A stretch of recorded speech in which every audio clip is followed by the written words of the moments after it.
नमस्कार दोस्तों, ज्ञानवर्धक कहानी यूट्यूब चैनल में आपका स्वागत है।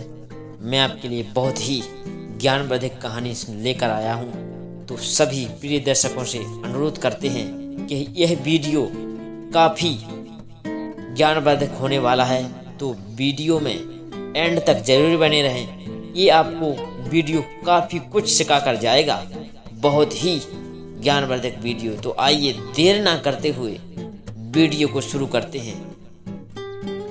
दुख का कारण है यह कहानी।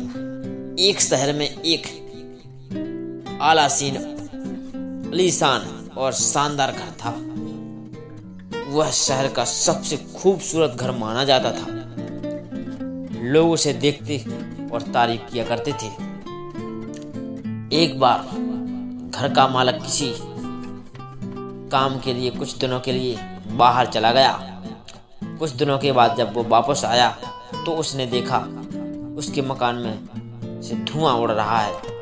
करीब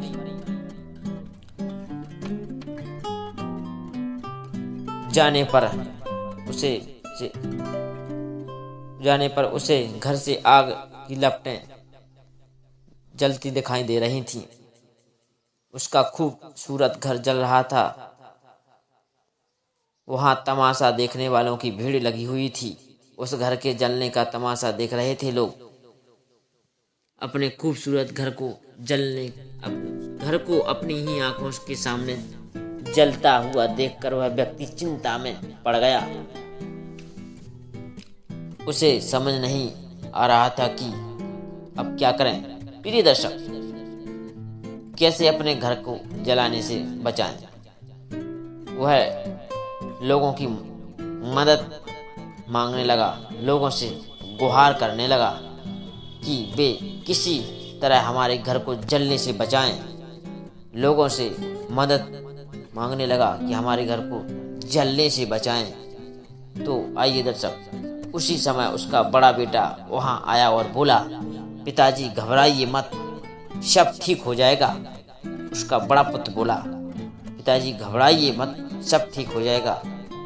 इस बात पर कुछ नाराज होता हुआ पिताजी बोला, कैसे ना घबराऊं पुत्र, मेरा इतना खूबसूरत घर जल रहा है। तो पिताजी बोले कि मेरा इतना खूबसूरत घर जल रहा है, कैसे ना घबराऊं बेटे।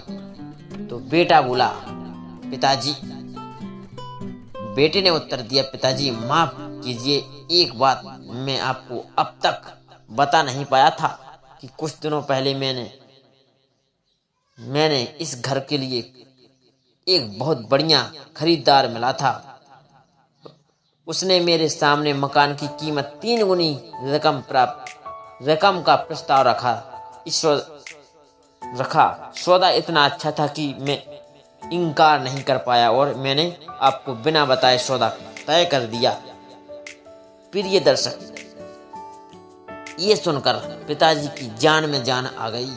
उसने राहत की सांस ली और आराम से यूं ही खड़ा हो गया जैसे सब कुछ ठीक हो गया हो। प्रिय दर्शक, अब वह भी अन्य लोगों की तरह तमाशाबीन बनकर उस घर को जलते हुए देखने लगा। तभी उसका दूसरा बेटा आया और बोला, पिताजी हमारा घर जल रहा है और आप हैं कि बड़े आराम से यूं ही खड़े होकर इसे जलता हुआ आप देख रहे हैं। आप कुछ करते क्यों नहीं हैं पिताजी। पिताजी बोले, बेटा चिंता की बात नहीं है, तुम्हारे बड़े भाई ने ये घर बहुत अच्छे दाम पर बेच दिया है। अब ये हमारा नहीं रहा, इसलिए हमारे लिए कोई फर्क नहीं पड़ता। पिताजी बोला, बेटा बोला, पिताजी भैया ने सौदा तो कर दिया था, लेकिन अब तक सौदा पक्का नहीं हुआ। अभी हमें पैसे नहीं मिले। अब बताइए, इस जलते हुए मकान के लिए कौन पैसे देगा। पिताजी ने यह सुना तो पिताजी बोले, यह सुनकर पिताजी फिर से चिंतित हो गए और सोचने लगा कि कैसे आग की लपटों पर काबू पाया जाए और फिर से पास खड़े लोगों की मदद मांगने लगा। कहने लगा, हमारे इस जलते हुए घर को जैसे भी हो आप बुझाने की मदद करें। तो तभी उसका तीसरा बेटा आया और बोला, पिताजी घबराने की सच में कोई बात नहीं है। प्रिय दर्शक, मैं अभी उस आदमी से मिलकर आया हूँ जिससे बड़े भाई ने मकान का सौदा किया था। उसने कहा है कि मैं अपनी जुबान का पक्का हूँ और मेरे आदर्श कहते हैं कि चाहे जो भी हो जाए अपनी जुबान पर कायम रखना चाहिए। प्रिय दर्शक, इसलिए अब जो हो जाए जबान दी है, तो अब जो चाहे हो जाए जबान मैंने दी है, तो उस घर को मैं जरूर लूँगा और आपकी पैसा मैं जरूर दूंगा। पिताजी फिर से चिंता मुक्त हो गया और घर को जलते हुए देखने लगा। प्रिय दर्शक, हमें इस कहानी से यह सीख मिलती है कि मित्रों एक ही परिस्थिति में व्यक्ति का व्यवहार भिन्न भिन्न हो सकता है और यह व्यवहार उसकी सोच के कारण होता है